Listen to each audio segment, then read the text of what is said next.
एक मोठी बातमी समोर येते। छत्रपती संभाजीनगरात शिक्षकाकडून 5 विद्यार्थिनींचा विनयभंग करण्यात आलाय। शिक्षकाकडून 2 वर्ष 6वी आणि 7वीतील 5 विद्यार्थिनींचा छळ झाल्याची धक्कादायक माहिती आहे। पीडित विद्यार्थिनींनी शिक्षिकेला हा सगळा प्रकार सांगितला। पालकांची शाळा व्यवस्थापनाकडे तक्रार देखील आहे, तर चौकशीला हजर न राहिल्यानं मुख्याध्यापकांकडून तक्रार प्रकरणाचा अधिक आता तपास सुरू आहे।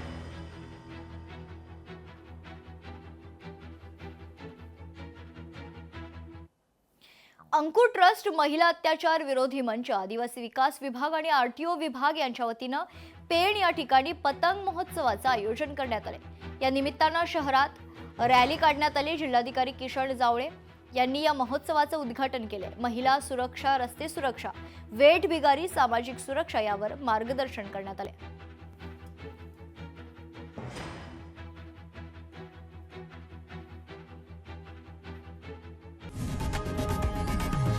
लोकशाही मराठी ऐका, पहा, जागरूक रहा।